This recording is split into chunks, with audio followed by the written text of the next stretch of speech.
전우자로 한번 인사하실까요? 잘하셨습니다. 네, 많이 갖고 가시기 바랍니다. 네. 우리 늘 하던 인사 한번 하겠습니다. 집사님 겁나게 아름다우십니다.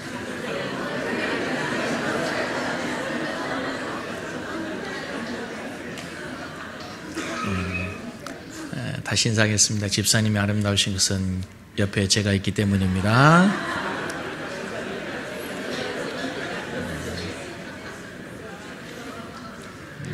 그렇게 얘기하면 이제 오해하니까 다시 얘기해 주셔야 돼요. 제가 아름다운 이유는 제 안에 예수님이 있기 때문입니다. 아니, 저보고 하는 게 아니라 옆에 계신 분한테 다시 옆에 계신 분, 제가 아름다운 이유는 제 안에 예수님이 있기 때문입니다. 이제 다시 한번 다 같이 한번 큰 소리로 같이 하겠습니다. 제 안에 있는 예수님 때문에 세상은 아름다워질 겁니다. 할렐루야. 그렇게 되기를 원합니다. 여러분, 신앙인에게 있어서 가장 큰 축복은 신앙이 성장하는 겁니다. 믿음이 성장하는 것보다 큰 축복이 없습니다. 성경에 보면 믿음은 생명체로 기록이 되어 있어요. 살아있는 믿음이 있고 죽어있는 믿음이 있고 큰 믿음이 있고 작은 믿음이 있다는 거예요. 근데 살아있는 믿음이 죽은 믿음으로 바뀌어질 수도 있고 죽었던 믿음이 살아있는 믿음으로 변화될 수도 있어요. 큰 믿음이 작은 믿음 될 수도 있고 아주 작은 믿음이었던 믿음이 큰 믿음으로 변화될 수도 있습니다. 그게 생명체라는 거예요, 믿음은. 그럼 여러분, 무엇으로 우리의 믿음이 자랄 수도 있고 또 살아날 수도 있는 것입니까? 그것은 두말할 필요도 없이 우리는 말씀을 통해서 하는 거예요. 하나님의 말씀을 통해서. 하나님의 말씀이 선포되면 죽은 영혼도 살아나게 됩니다. 하나님의 말씀이 선포되면 작은 믿음이 큰 믿음으로 변화됩니다. 아멘. 그래서 저는 우리 섬기는 교회에 이제 하나님께 기회를 주셨어요. 모든 성도들의 신앙이 살아날 수 있는 기회, 큰 믿음으로 변화될 수 있는 기회. 신년맞이를 우리가 기도로 시작하고 지금 매일 특별 새벽 기도를 하고 있는 중에 이제 오늘부터 5인 5색이라는 제목을 가지고 5분의 목사님을 모시고 우리가 말씀을 듣습니다. 근데 여러분, 이 세상에서 제일 설교를 잘하는 목사가 있어요. 누굴까요? 아부가 심하시군요. 모든 성도들은 자기 목사님이 설교를 잘한다고 해요. 여러분 아니신가요? 근데 이제 그는 농담을 하는 얘기고, 목사들마다 다 말씀의 관점이 다르고 깊이가 다르고 넓이가 달라요. 또 그 목사님들에게 주신 말씀이 다 다르단 말이에요. 독특해요. 똑같은 된장을 가지고 요리를 하는데 이상하게 맛이 다 다르단 말이에요. 그죠? 우리 섬기는 교회에서 이상하게 아무튼 권사님들이 요리를 하면 다 맛있어. 어느 식당보다 더 맛있더라고요. 네. 근데 이 하나님의 말씀도 목사들은 이제 요리사에 비교될 수가 있어요. 그래서 이제 5분들이 다 큰 목회 하신 분들이고, 또 좀 큰 목회가 또 뭐냐고 시비는 하지 마시고, 아무튼 그래도 우리 교단에도 영향력 있는 분들이고 또 많은 성도들에게 말씀의 은혜를 끼친 훌륭한 분들이단 말이죠.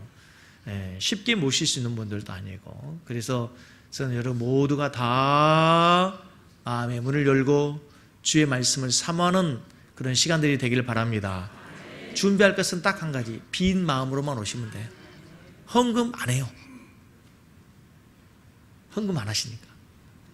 빈 마음으로, 사모하는 마음으로, 가난한 마음으로 오실 수 있기를 주의 이름으로 축복합니다. 더 이상 얘기하면 이제 제가 나이 든 거예요. 잔소리하는 거죠. 자, 오늘 말씀의 제목이나 좀 기억을 하십시다. 오늘 말씀의 제목이 뭐예요? 한 주간은 꼭 기억하셔야 돼요. 예수냐 바라바냐,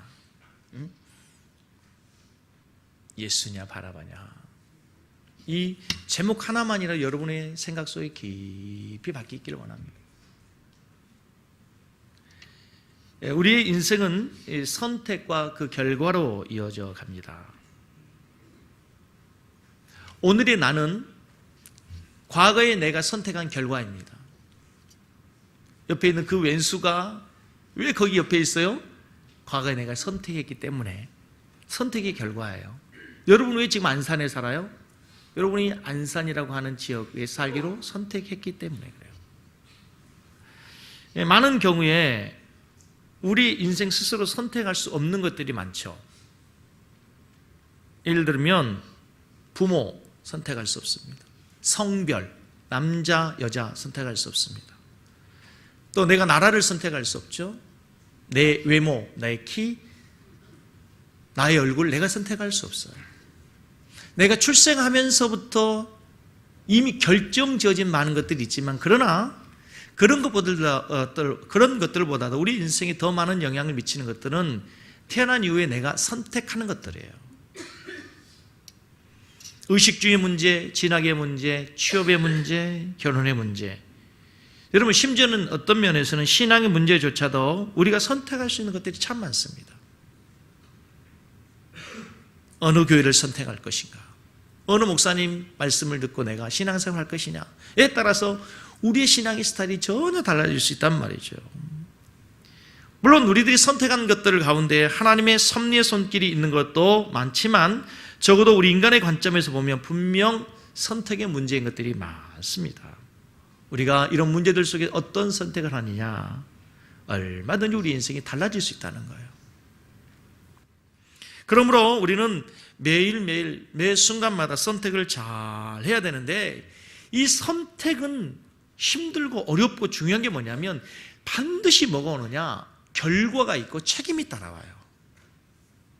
그래서 이 선택을 개인이 선택해야 될 수 있지만 한 공동체 또 한 단체의 리더 책임자는 더 큰 사명이 있고 더 막중한 책임의식을 가져야 돼요.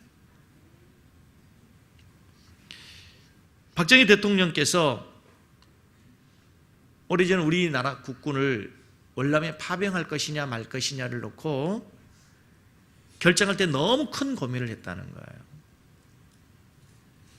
결정을 내리기 전날 그 대통령의 모습을 바라본 유경수 여사의 말에 의하면 하룻밤에 담배 4갑을 태웠다는 거죠.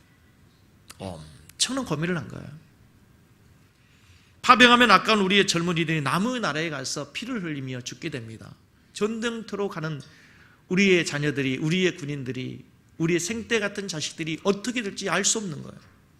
그러나 또 우리의 현실을 보면 미국과의 관계가 있고 또 이 열악한 경제 형편에서 우리나라의 경제를 발전시키기 위해서는 또 미국의 도움이 필요해서 엄청난 달러가 한국으로 들어올 수 있어요. 경제 개발의 밑거름이 될 수 있단 말이죠. 실제로 여러분 월남 파병에서 우리 군인이 1만 명 가까이 전사를 했습니다. 그리고 수십만 명의 병사들이 불구자가 되고 장애가 되고 부상을 입었습니다. 그러나 여러분 잘 아시는 것처럼 우리나라의 경제를 생각해 보면 그 파병의 대가로 받은 이 달러를 가지고 이제 경부고속도로가 건설되고 그 후에 경제가 살아나서 오늘 우리나라 세계 경제 10위의 엄청난 대국이 되는 밑거름이 된 거예요. 지금 저는 그 박정희 대통령께서 그걸 결정에 잘했다, 못했다 그 얘기를 하는 게 아니라 그런 선택으로 인해서 우리는 엄청난 결과를 가져올 수 있다고 하는 거예요. 특별히 지도자의 결단은 더 엄청난 영향력을 가져올 수 있습니다. 오늘 본문에 보면 역사상 가장 잘못된 선택을 한 지도자가 등장합니다. 오늘 본문에는 역사상 가장 어리석은 선택을 한 민족이 등장합니다. 바로 빌라도와 유대인들입니다. 예수 그리스도 당시 로마의 총독이었던 빌라도 그리고 유대인들, 한마디로 그들은 일생에 있어서 가장 최악의 선택을 한 것입니다. 그들의 선택으로 인해서 역사는 돌이킬 수 없는 엄청난 결과를 가져오게 되는 것이죠. 오늘 이 시간 그들의 잘못된 선택을 타산지석으로 삼아서 우리의 인생 가운데 지혜로운 선택을 하는 아름다운 은혜가 있는 귀한 시간 되기를 간절히 원합니다. 지금 예수님께서 빌라도에게 재판을 받습니다. 재판관 빌라도는 예수님을 아무리 신문해봐도 죄를 찾아낼 수가 없어요. 당연히 석방하려고 합니다. 본문을 보면 빌라도가 석방하려고 자기 나름대로 얼마나 노력했는지를 알 수 있어요. 15절 말씀해 보세요. 15절 말씀해 보세요. 명절이 되면 총독이 무리의 청원대로 죄수 한 사람을 놓아주는 전례가 있더니, 여러분 우리나라에도 이 광복절이나 또는 대통령 취임식 아니면 국가에 큰 경사가 있으면 대통령께서 특사로 이렇게 사면해 주는 제도가 있죠. 그 제도의 원형, 그게 로마 시대부터 있었던 거예요. 특별히 로마가 다스리고 통치하던 그 유대인들에게 로마가 선심을 쓰는 거죠. 그들의 명절, 가장 큰 명절, 유대인의 명절이 유월절이 되면 그들 가운데 죄수 한 사람을 이제 총독의 권한으로 사면해 줄 수 있는 권한이 있었어요. 그런데 성경에 보면 오늘 이 빌라도라고 하는 사람이 나오는데, 이 사람에 대해서 성경은 어떻게 표현하고 있는가 하면 27장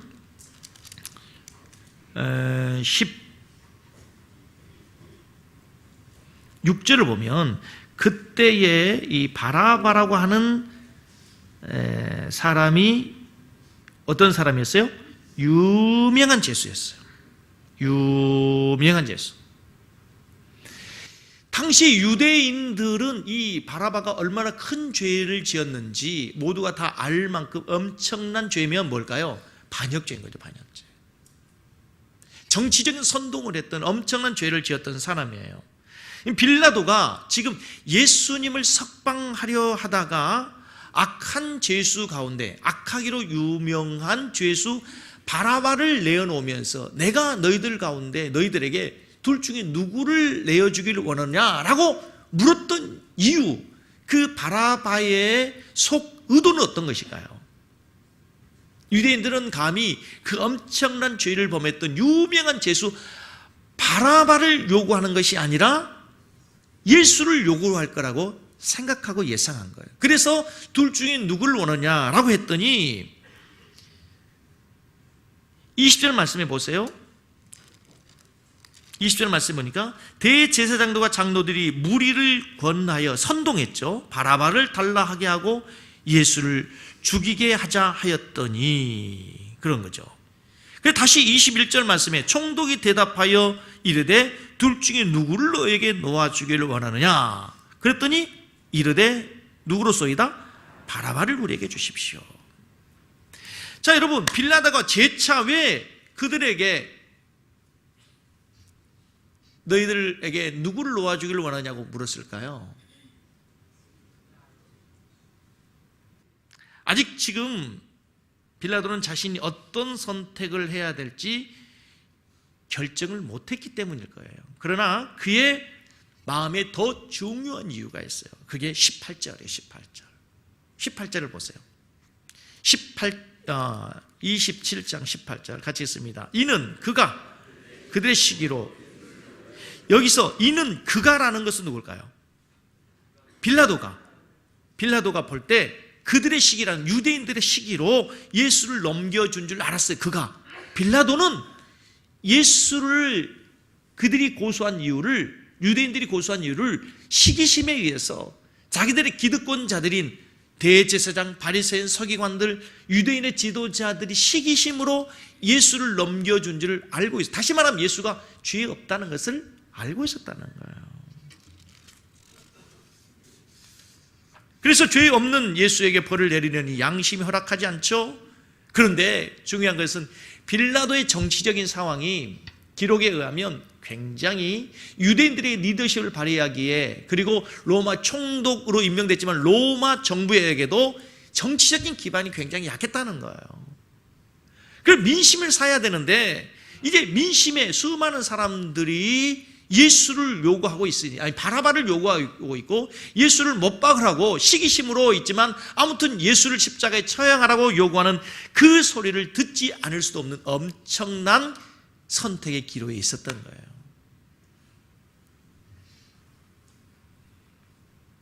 오늘날 우리에게도 이런 선택의 기로에서 우리가 늘 갈등하고 있습니다. 지금으로부터 2000년 전 빌라도만 선택의 기로에서 고민하는 것이 아니라 우리도 순간순간 때때로 사사건건 우리도 늘 이 선택의 기로에서 갈등하고 고민합니다.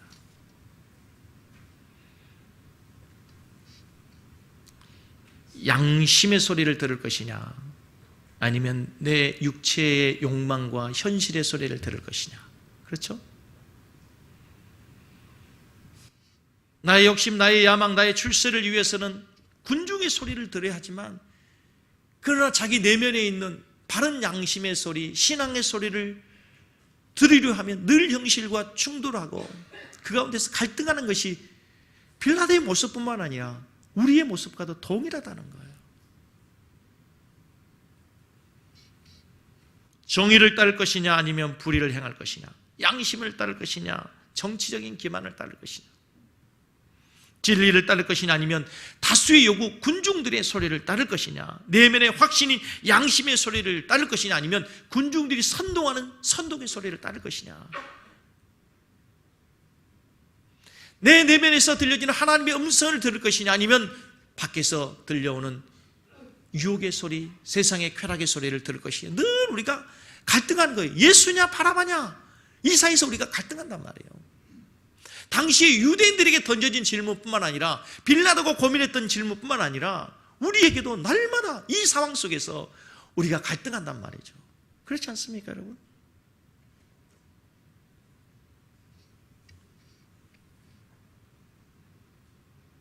사랑하는 성도 여러분, 우리가 삶에서 선택하고 결정해야 될 많은 순간들 속에서 저는 여러분들이 하나님의 말씀을 쫓아가고 신앙의 소리를 듣고 양심의 소리를 듣고 따라가는 여러분 되기를 주님의 이름으로 간절히 축복합니다. 오늘 19절 말씀에 보면은요, 빌라도의 아내가 사람을 시켜서 메시지를 전합니다. 19절 말씀을 한번 같이 보겠습니다. 시작. 총독이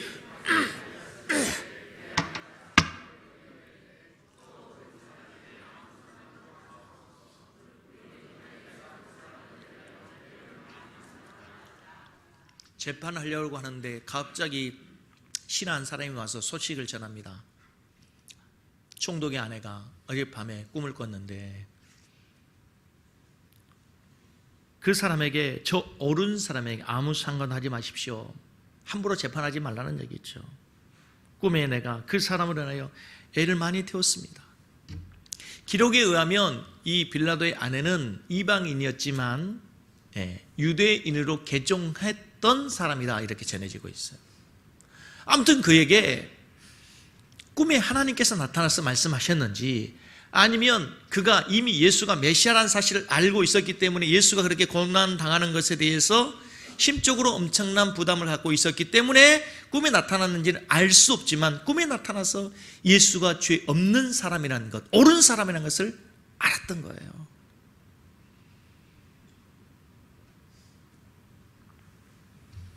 그렇다고 또 여러분들도 뭐 꿈꿨기 때문에 내 꿈에 뭐 집사님 회개해야 돼, 뭐 그 일 함부로 하지 말아야 돼, 이런 것은 이 시대에 맞지 않아요.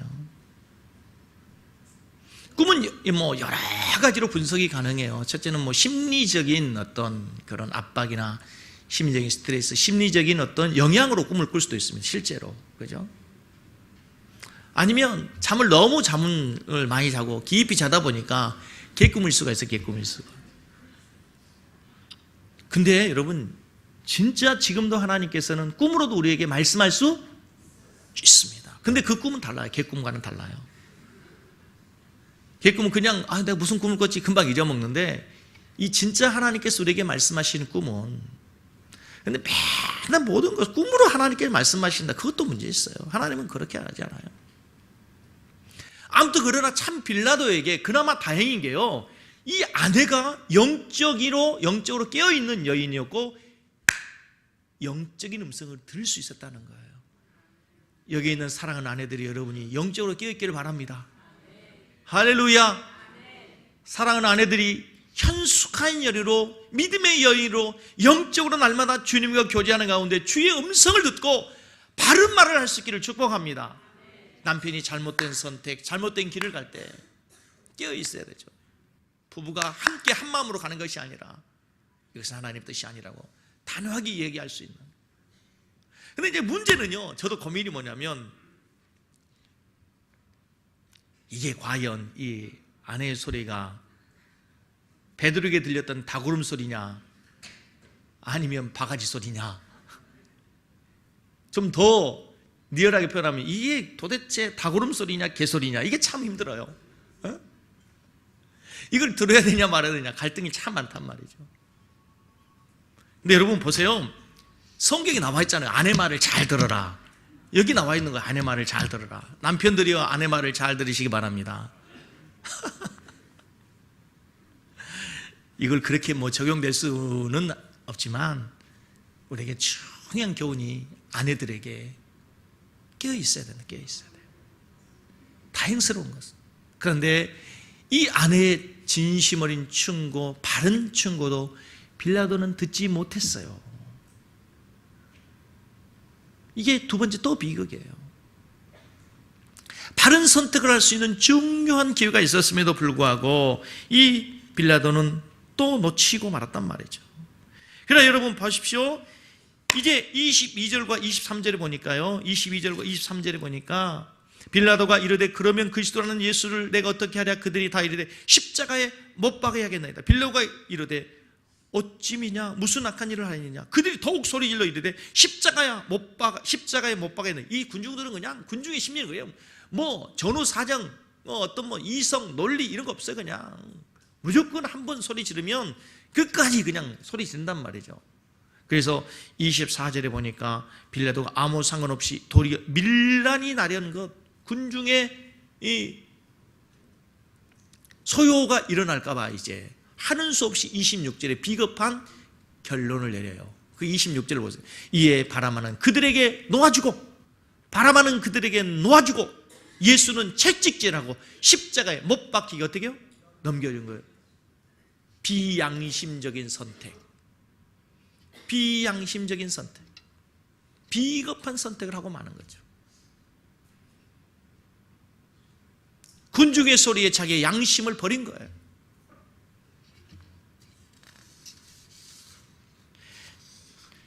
여러분, 선택은 중요한 권리이지만 선택에는 반드시 결과가 있고 그 결과를 책임져야 돼요. 우리가 어떤 것을 선택하면 반드시 그 이후에 뭐가 있어야 되냐? 그 선택에 대한 결과에 대해서 책임을 져야 돼요.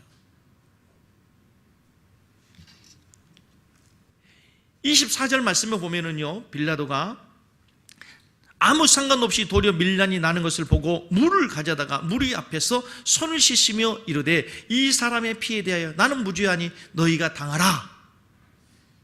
당시의 풍습에 보면 나는 이것에 대해서 책임 없습니다, 나는 죄 없어 라고 하는 그런 의식으로 손을 씻는 의식이 있었던 모양이죠. 지금 빌라도는 이렇게 결정 내리면서 나는 죄 없다라고 너희들이 당하라고 하는 얘기는 뭐예요? 이것은 엄청난 죄악의 결과다, 잘못된 결과다, 잘못된 선택이다 하는 것을 스스로 뭐 하는 거예요? 시인하고 말하는 거예요. 나는 죄 없다는 거예요. 그러나 이 결정 이후에 나중에 빌라도의 삶에 무서운 결과가 나타납니다. 역사가 요세푸스라고 하는 사람의 책에 보면 빌라도가 결국 자결하고 말았다는 거예요. 양심의 가책으로 너무 괴로운 나머지 불면증에 시달리면서 날마다 그가 괴로워하다가 결국 예수를 죽인 그 죄책감에 스스로 자결하고 말았다는 거예요.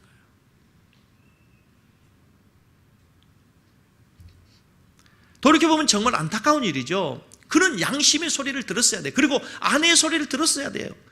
예수가 죄 없다는 사실을 누구도 알았기 때문에 재판관으로서 정의로운 재판을 했어야 될 뿐만 아니라 예수의 신문 속에서 예수의 생애를 듣고 그가 비범한 사람이라는 것을 알았을 거예요. 그가 행한 기적, 행한 능력, 사람을 알 수 없는 수많은 이적을 베푼 것으로 봐 그가 하나님의 아들이라는 사실을 빌라도 누구보다 알았을 거예요. 그 순간에 그가 바른 선택을 하고 그의 인생을 오히려 예수 앞에 무릎을 꿇었더라면 그는 어떻게 됐을까요? 그런데 비양심적인 비겁한 선택을 함으로써 그의 인생은 최후 자살이라고는 엄청난 결과를 얻고, 더욱이 역사상 두고두고 지금까지 2000년 동안 그리스도인들이 신앙 고백할 때마다 본디오 빌라도에게 고난을 받으사, 역사상 가장 잘못된 선택을 한 사람으로 오늘도 우리가 그의 이름을 들으면겠어요. 본디오 빌라도에게 고난을 받으사. 얼마나 안타까운가요?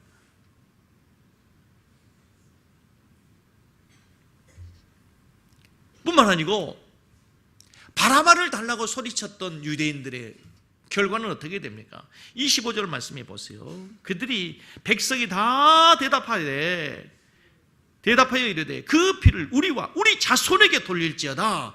그들은 이 말이 얼마나 무서운지를 모르고 스스로 소리치는 거예요. 외치는 거예요. 우리가 책임을 지겠습니다. 그의 피를 우리와 우리 자손에게 돌리소서. 예수가 십자가에 죽고 난 이후 AD 70년에 여러분 잘 아는 것처럼 로마의 티토스 장군이 이제 예루살렘을 완전 쑥대밭으로 만드는, 완전 초토화시켜, 돌 위에 돌 하나 남지 않을 만큼 엄청난 재난이 그들에게 임하게 되고, 약 110만 명의 유대인들이 이제 로마의 군사들에 의해서 목숨을 잃습니다. 여러분 110만 명이면 얼마나 많은지 알죠? 우리 안산의 이 도시에 이 아파트, 이 빌딩 숲에 약 75만 정도의 인구가 삽니다. 이 안산의 인구보다 더 많은 사람이 죽게 돼요. 뿐만 아니고 여러분, 이제 그들은 나라 없는 민족으로 2000년 동안 유리방황합니다. 전 세계를 돌아다니면서. 잘 아시는 거에서 히틀러에 의해서 몇 명이 학살당합니까? 600만 명이 학살당합니다. 600만 명이 어떻게 쉴 수 있겠어요? 어떤 근거로 해서 나온지 모르겠지만 아무튼 유럽에 있는 엄청난 유대인들이 대학살을 당하는 거예요. 그 피를 우리에게 돌릴 수 있었던 그 엄청난 결과로 그들은 역사상 가장 비극적인 민족이 되는 거예요. 그게 선택의 결과예요. 선택의 결과. 바라바를 우리에게 주시고 그의 모든 죄들을 우리와 우리 조상들에게 돌리라고 하는 거예요.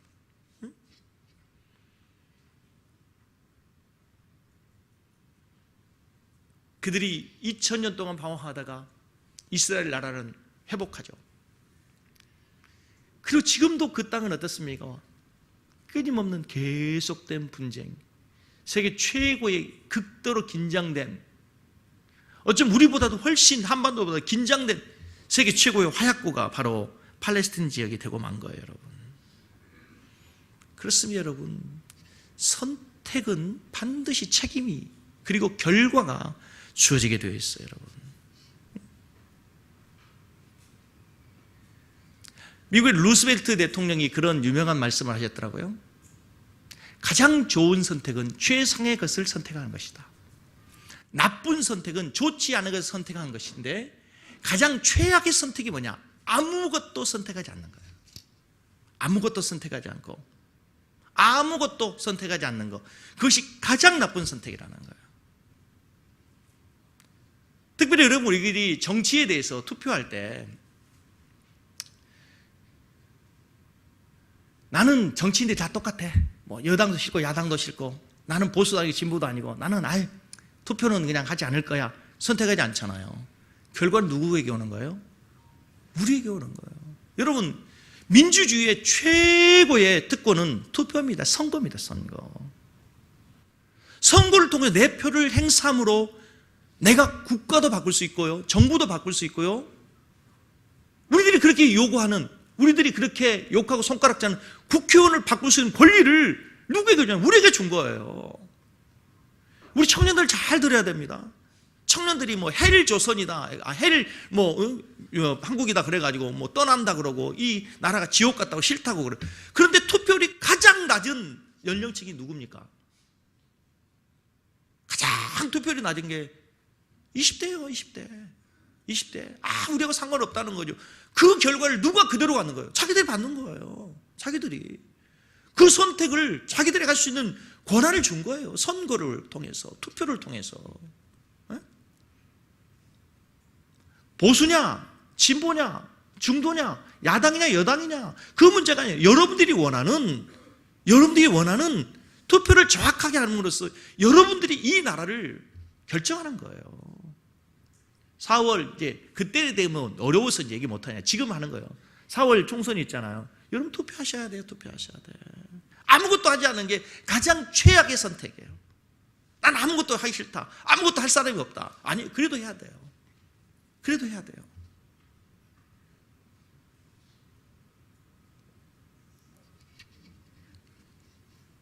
한 사람의 선택이 얼마나 중요한지, 지도자의 선택이 얼마나 중요한지 말이죠. 한국 교회가요, 참 현대에 들어서 이 사회에 잘한 일이 많지 않아요. 부끄러운 일이 많은데, 근데 참 지금 애쓰고 잘한 일 하나가요, 이 동성애를 아주 기독교만 유일하게 반대를 해요. 지금 여러분, 이건 엄청난 결과를 가져올 거예요. 이 하나의 이 사건이. 여러분, 100년 후에 지금 동성 결혼이 합법화되고 100년 후에 한번 나라를 상상해 보세요. 100년 후에 우리 후손들이, 우리 자손들이 어떻게 살겠어요? 어떻게 살겠냐고. 이 나라가 어떻게 될 것 같습니까? 누구하고 결혼해야 될지를 모르는 거예요. 남자고 해야 될지 여자고 해야 될지, 여자가 여자고 해야 될지. 여러분 상상해 가세요. 뿐만 아니고 여러분, 에이즈라고 하는 병이 그거에서 오는 거잖아요. 어떻게 살 수 있겠어요? 어떻게 살 수 있겠어요? 완전히 온 세상이 다 그 병으로 아주 천지가 난리가 날 거라고요. 그 선택 하나가 얼마나 중요한지 몰라요. 얼마나 중요한지. 창조의 질서를 보서는, 아니 하나님이 세상의 모든 생명체는 암수가 결혼을 해서 짝을 이루는 거잖아요. 근데 인간만 암수 구별이 없다는 거예요. 그게 말이 되는 거예요. 얼마나 무서운 재앙이 올지 상상해 보시라고요. 성소수자리 들으면 김종수 목사 너 그렇게 함부로 말할 수 있느냐 얘기할 수 있을지 모르겠지만, 저는 너무 분명하게 100년 후에 우리나라를 보면요, 이거는 정말 우리가 금식하면서 어떤 수를 쓰더라도 이 나라를 지켜야 되는 거예요. 할렐루야. 이 한 사람의 선택이란 이렇게 무서울 수 있잖아요.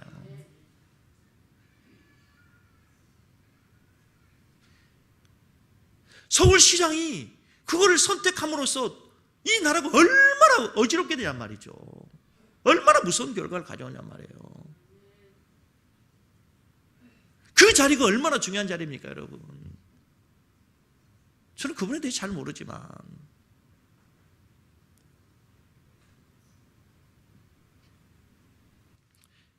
여러분, 오늘 이 빌라도와 유대인들의 선택을 보면서 우리가 한 가지 결론을 내릴 수 있어요. 따라서 하겠습니다. 믿음으로 선택하라. 믿음으로 선택해야 돼. 믿음으로. 빌라도와 유대인들은 최악의 선택을 한 거예요. 군중의 소리에 의해서, 자신의 눈앞에 있는 이익을 위해서.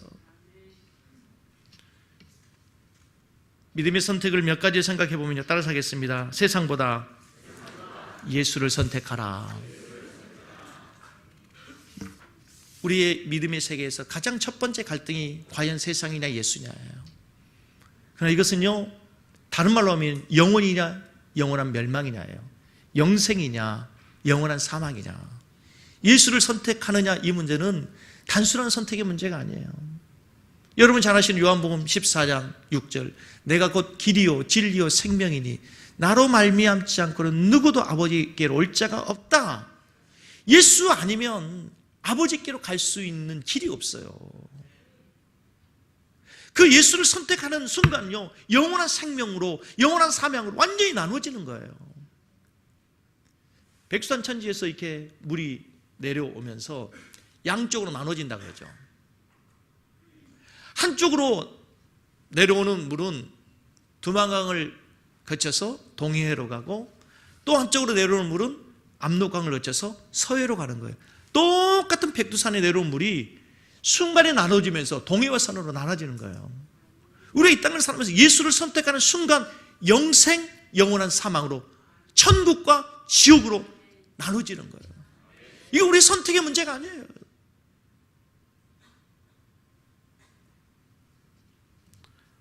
뿐만 아니라 순간의 이익보다 영원한 가치를 선택하는 여러분 되기를 바랍니다. 지금 빌라도가 그런 거 실수죠. 눈앞에 보이는 이익. 사람은 육체적인 존재이기 때문에 육신을 생각할 수밖에 없어요. 현실에 살기 때문에 현실의 것들을 우리가 바라보면서 현실적인 고려를 하지 않을 수가 없어요. 그러나 여러분, 우리에겐 또 다른 보이지 않는 세계, 영적인 세계가 있는 줄로 믿습니다. 그 사실을 기억하고 선택해야 돼요. 그 사실을 잊고 선택한 대표적인 사람이 누구예요? 야곱과 에서예요. 에서는 장자권의 축복을 갖고 있었어요.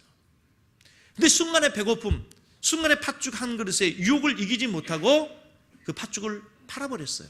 팥죽의 장자권을 팔아버린 거예요. 그래서 여러분, 성경에 아브라함의 하나님, 그 다음에 이삭의 하나님, 야곱의 하나님인데 에서가 장자권을 팔지 않았다면 어떻게 될까요? 아브라함의 하나님, 이삭의 하나님, 에서의 하나님이 될 거예요. 그리고 이스라엘 민족이라는 말 대신에 에서의 민족이 됐을 거란 말이에요. 에서의 민족이 됐을 거예요. 얼마나 어리석은 선택.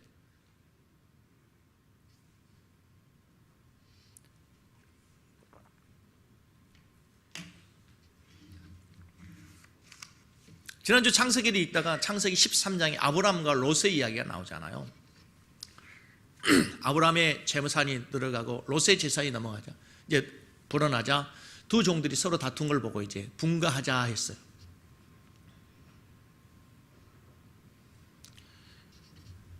아브라함이 먼저 얘기하죠. 내가 먼저 선택해라. 롯에게, 조카에게 양보했어요. 그랬더니 조카 롯이 창세기 13장 10절에 보면 이렇게 나와 있습니다. 이에 롯이 눈을 들어 요단 지역을 바라본 즉 소알까지 온 땅에 뭐가? 이는 물이 넉넉하다는 거, 우리나라 이걸 생각하면 안 돼요. 이 팔레스틴 지역에 물이 생명과 같아요. 특별히 목축업을 하는 목동들에게 물은 더더욱 귀한 거죠. 물이 넉넉하니 여호와께서 소돔과 고모라를 멸하시기 전이었으므로 같이 읽습니다. 여호와의 동산 같고 애굽 땅과 아주 풍성한 농사를 짓기 좋은 애굽 땅과 같았더라. 여호와의 동산과 같았다는, 겉으로 보기에. 그런데 중요한 건 그 다음에 이제 13절을 보세요. 소돔 사람은 여호와 앞에 악하며 큰 죄인이었더라. 이게 소돔의 두 가지 모습이에요. 겉으로 보기에는 물이 넉넉하고 여호와의 동산처럼 풍요로운 땅이에요. 풍요로운 땅. 목축업을 한 롯의 입장에서는요, 그야말로 황금 모장이에요. 그런데 문제는 그 땅에 살고 있는 그 사람들의 풍습이 문제예요. 문화가 문제라. 그들은 풍요로운 재산으로 인해서 이제 타락하기 시작했어요. 우상을 숭배했을 것이고 하나님께서 바로 멸망시키기 직전이었으니까 얼마나 타락했겠습니까? 그렇죠? 유황불로 타락시킬 만큼 아마 소돔 땅을 바라봤던 롯도 한 번에 알아볼 만큼 죄악이 관영한 땅이었을 거예요. 그런데 롯은 그것을 생각하지 않았어요. 그래야 13장 조금 가면요, 소돔 왕에게 사로잡혀가지고 모든 재산 다 빼앗깁니다. 순간의 선택으로. 뿐만 아니라 이제 소돔 땅이 유황불로 멸망날 때 그의 가정은 완전히 멸망하겠다는 거예요.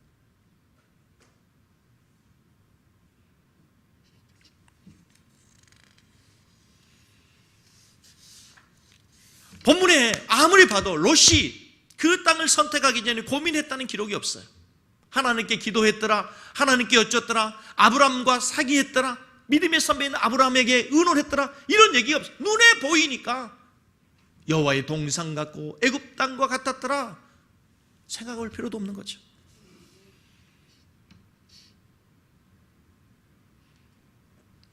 자, 우리 섬기는 성도님들이 늘 영적인 선택, 믿음의 선택을 할 수 있기를 주의 이름으로 축복합니다. 오늘 저녁에도 여러분 잘 결정하셔야 돼요. 성에 올 거냐, TV 앞에 서 있을 거냐, 하나님의 내가 여기 교회에 있을 거냐, TV 앞에 있을 거냐. 여러분 그 시간에 출근한 사람 제가 알기로는 거의 없을 거예요. 있는 사람도 있겠지만 아마 10중 8구 다 어디 앞에 앉아 있을까요? TV 앞에서 은혜를 주시옵소서, 은혜를 주시옵소서.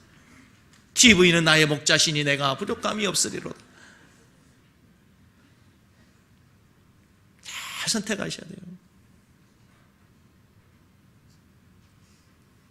한 번 더 따라서 하겠습니다. 넓은 길보다 좁은 길을 선택하라. 참, 여러분, 우리 신앙이 어려운 이유가 바로 좁은 길을 가야 되기 때문에 그래요. 좁은 길을. 주님이 말씀하시잖아요. 마태복음 7장 13절로 14절. 좁은 문으로 들어가라. 멸망으로 인도하는 문은 크고 그 길이 넓고 그리로 들어가는 자가 많고 생명으로 인도하는 문은 좁고 길이 협착하여 찾는 자가 좁은 길로 가라. 좁은 길. 사진 하나 보내줘 보세요.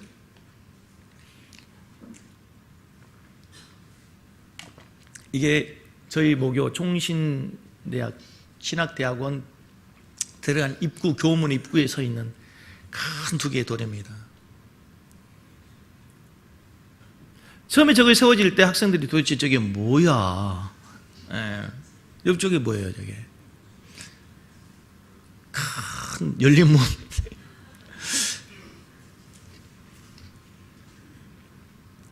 신대원 들어가는 입구에 어떤 의미와 상징을 두고 저 두 개의 돌을 세워놨을 거예요.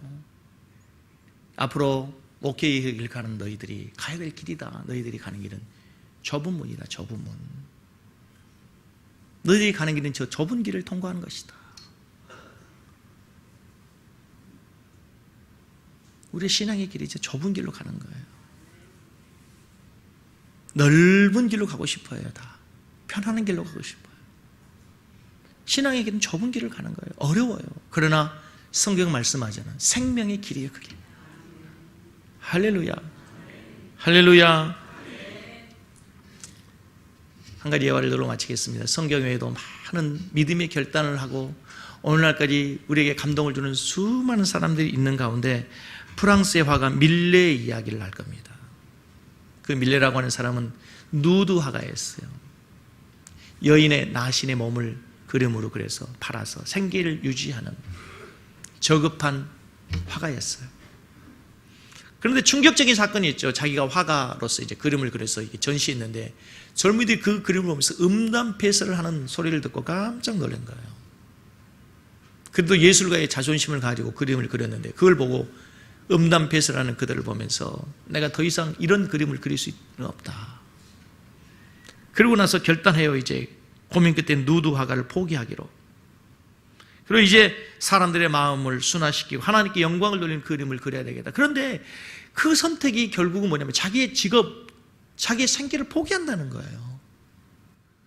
근데 그 순간에 아내가 위대한 얘기를 해줘요. 부인이 걱정하지 말라고 적극 지원을 해줘요.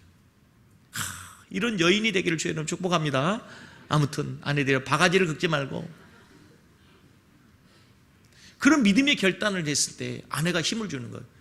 그러고 나서 그때부터 이제 그런 자연을 중심으로 하는 그림을 그리면서 많은 사람들의 영혼을 정말 울리는 위대한 그림을 그리죠. 대표적인 그림 여러분들 잘 아는 만종이라고 하는 해가 저무는 이제 그 석양에 들판 안에 서서 불판에 서서 두 부부가 기도하는 그 모습을 보면서